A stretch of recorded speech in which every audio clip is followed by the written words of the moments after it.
Hello, everyone. I am Dr. Michael Carper, and I am going to be your instructor for this Intro to Philosophy course. Um, we are going to be studying one of the great works in philosophy, uh, a work written by Plato entitled The Republic. The central question in The Republic is, what is justice, and can it be defined? And a number of questions related to that. We will be looking at all kinds of other areas in philosophy, including political theory, moral theory, epistemology, which is the study of the nature of knowledge, as well as aesthetics and a number of other areas. You don't need to worry about those terms just yet, but we'll talk about them later. But very glad that you're here. And I'm still kind of getting used to things. I just was recently hired to teach this course and still getting settled in here at Fontbonne University, but very glad to be joining you way over in China. So glad to have you. I'm going to jump right in the interest of time here. And so let's go ahead and begin, okay? Um, Plato's Republic, one of the greatest works in philosophy of all time, uh, a very deep work, a very comprehensive work. It asks all kinds of questions that have uh, that have really weighed on the minds of human beings for many centuries. And just to give a little background, uh, I asked you to read the introduction and the preface and all that other kind of material right before the book starts proper. Um, Plato was born in the 5th century BC, 429 BC to be exact, um, and he died in the middle of the next century. Um, He wrote a great number of works. The Republic is considered his greatest work. Um, Plato was born into a very wealthy family and a political family, a very prestigious family, and he was expected to become a politician himself, but instead he took the path of philosophy instead, and I think the world is better for it. He actually wound up opening the very first university. It was known as the Academy. I'm going to write a little bit on the board here.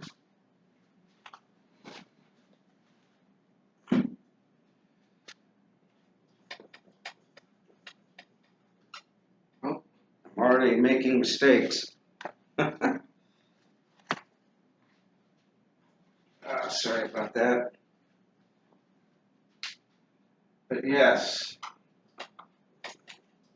the Academy, I hope you can see this, that Academy. Um, he, uh, he opened like I said, the very first university, which he called the Academy. Um, and Aristotle, his student, opened the second university, which he called the Lyceum. I'll put that down later. That's not so important.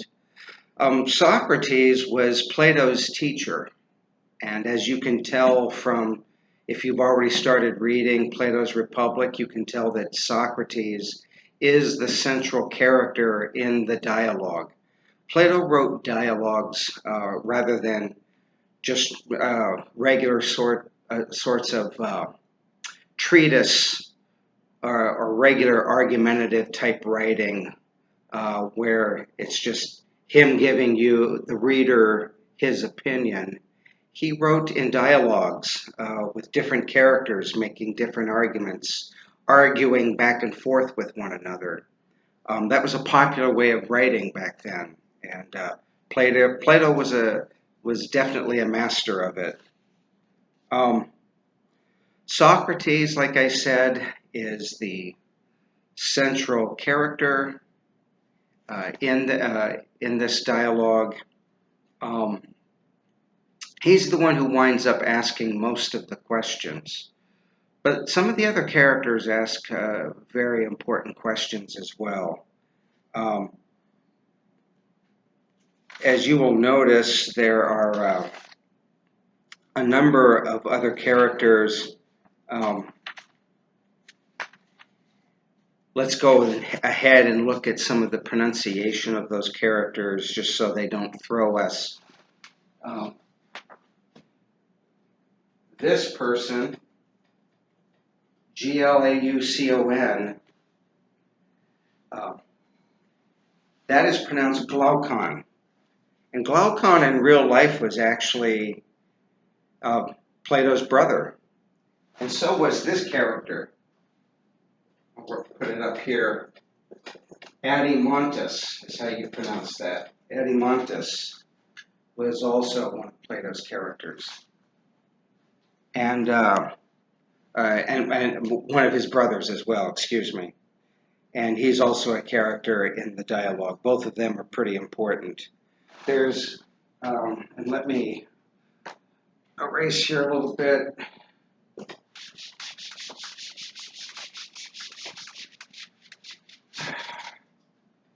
Okay. There's another character whose name is pronounced Polemarchus. It's a P there. Polemarchus is another character in the dialogue. He's very important in the beginning here. And his father's name is Cephalus. Cephalus. And you pronounce that Cephalus, okay? So, those are some of the other, and there are some other characters, there is one other very important one. I almost forgot. Starts with a T. If you've read for enough, you know that you've met this guy. He's a very interesting character. His name is Thrasymachus, and it's spelled Trasymachus. Thrasymachus.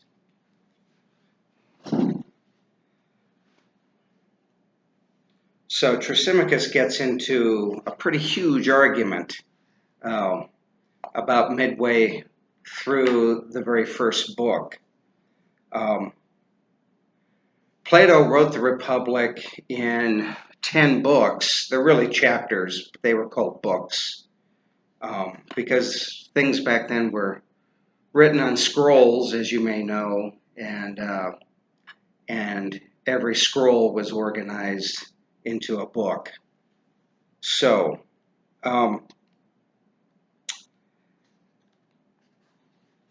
there's a lot of material here in the introductory chapter. We're not going to cover it all right now. In fact, I'm going to actually be coming back to most of this as we work through this book, okay? Actually, for right now, I would really like to just dive into the text itself, just so we can get started there. Because something very interesting happens at the beginning of this text. I'm sure you probably noticed it. Socrates begins by narrating. He's talking, right? He's describing what happened to him yesterday. This was a discussion that took place the day before, and Socrates is relating it in the present.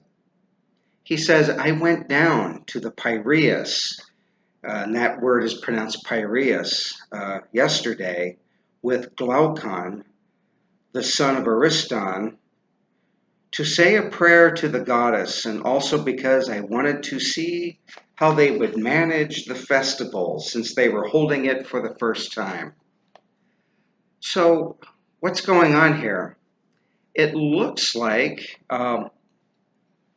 Uh, the Athenians, the Greeks, are hosting a new kind of religious festival for a new goddess, uh, something they've never done before.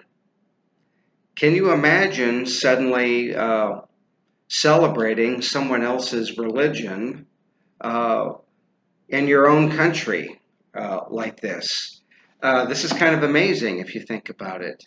And so we need to ask the question: uh, what is the importance of this? Why would Socrates include this detail, or why would Plato include it, since he in fact is the author and he's using Socrates as the narrator, right? So, um, so as we find out from the rest of the narration, the Athenians and the Thracians, who are some foreigners, they are not uh, local residents. Uh, they both put on their own um, version of the festival, of the ritual, and Socrates says they both did an equally good job. Um, this is interesting, I think, because I think what Plato might be indicating here is that the Athenians, the Greeks, are no longer very certain about their own culture. They're no longer adhering uh, or clinging to or expressing their own culture. They're playing around with expressing the cultures of others. Um, and what that means entirely is something we'll come back to, okay? But I think that that's the interesting feature of this opening. Well, as you know, Socrates is with Glaucon. If you remember Glaucon, I wrote him on the board earlier. Socrates is a middle-aged man here. Glaucon is his student, much younger than him. They are trying to walk back to the main part of the city. The Piraeus is kind of an outer part of the city that's close to the coastline. Um, and as they're heading back, Polemarchus and a bunch of other young Greek men who are with him interrupt, or they intercept Socrates, right? And they make him, they seem to make Socrates stay against his will. Did you notice that? And so, in fact, Polemarchus even sends his slave boy to flag Socrates down. He actually physically grabs hold of Socrates and says, Polemarchus orders you to wait. Probably something important or significant happening there, I think. Um, and so uh, Socrates stops, and Polemarchus, if you read this text carefully, he says, hey, Socrates, do you see how many of us there are against there are only two of you, right? I'm kind of paraphrasing here a little bit.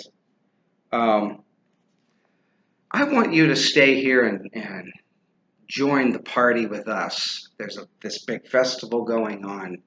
Uh, involves a lot of carousing and drinking, of course. That's how festivals were back then. And so Polemarchus wants Socrates to stay instead of going back to the city, back home. And Socrates at first makes it clear he doesn't want to do that, right? Um, and he says, what if we try to persuade you that you should let us go? And Polemarchus says at the top of page 2, um, but could you persuade us if we won't listen? That's really interesting. Could you persuade us if we won't listen? And Glaucon, who is with Socrates, says, there is no way we could. Polemarchus says, well, we're not going to listen. You'd better make up your mind to that and just stay with us, right? Now, Adimantus, who is Glaucon's brother, remember Plato, Glaucon, and Adimantus are all brothers. Glaucon is with Socrates, Adimantus is with Polemarchus. And so Adimantus says, "You mean to say you don't know there is to be a torch race on horseback for the goddess tonight?" Um, Adimantus seems to me to be a little nervous here. I don't think he likes being on the opposite side of his brother like this. He senses something is kind of brewing here, and he seems to want to try and ease the tension of the potential conflict that is brewing here. Does that make some sense to you? That seems to be what's happening here. Well, Socrates says, he inquires about the festival. And Polemarchus says, he responds by describing more of the festival, right? And Glaucon and Socrates said, well, I guess it looks like we'll have to stay. Well, what is all of this adding up to? I put a lot of emphasis on this opening because it seems to me that Polemarchus, who's a young man probably in his late teens, early 20s, as well as the other young men who are with him, they're kind of ganging up on Socrates and Glaucon, aren't they? And making them do something that's against their will. And Polemarchus is kind of getting very aggressive with Socrates. How would you characterize this? It seems to me this is the act of a bully, if that makes sense. I think Polemarchus is acting like a bully here, and this is interesting. Number one, Socrates is his elder. Socrates is old enough to be his father here, and so it's disrespectful to elders. But it's very interesting that a book that's all about what is justice and trying to find out what justice is begins with a simple act of injustice, namely an act of bullying. And so, what's the further significance of that? We'll come back to that, okay? But I wanted to point this out to you in my first lecture online here to give you an indication that this seems to be the setting of Plato's Republic. A book, again, that's all about justice begins with a very simple, ordinary act of injustice, where Polemarchus bullies Socrates. And so we'll stop there for the time being, okay? I'm going to make a series of these, and I hope you found this first little video to be helpful. I'll be posting this momentarily, okay? And when we come back, I want you to look carefully at Socrates' conversation with Polemarchus' father Cephalus. As you know, once Polemarchus gets Socrates to stay with him, he then takes him immediately to his father's house, where there is a conversation there. And then, if you remember, that conversation doesn't last too long, and then the conversation switches to Socrates and Polemarchus as they try to answer the question, what is justice and can we define justice? Okay? So that's where we're headed. And then if you read further, you'll know that Polemarchus and Socrates get interrupted by Thrasymachus a number of pages later into book one. And the conversation then changes to a conversation between Socrates and Thrasymachus. And Thrasymachus gets very angry with Socrates and very aggressive with him. And And there's a real back and forth sort of argument between Socrates and Thrasymachus. So, well, once again, we've looked at the opening. We've seen that the dialogue on justice here, known as Plato's Republic, begins with an ordinary act of injustice, right? And we also have that setting where the Athenians seem to be suffering from something we might call an identity crisis, where they're no longer very certain about their own culture and they're trying other cultures. And so that seems to be the setting of Plato's Republic, and we will proceed from here, okay? So I will stop here, and later on this week, I will post another lecture, okay? So another video. Again, nice to meet you, although very indirectly. I realize we haven't actually really met, but again, I'm very glad that you're in this class, and I hope you enjoy studying Plato's Republic, okay? So, and again, if you have any questions, please contact me through Canvas. Okay, so thank you very much, and I hope your day is going well. Until next time, take care. Bye.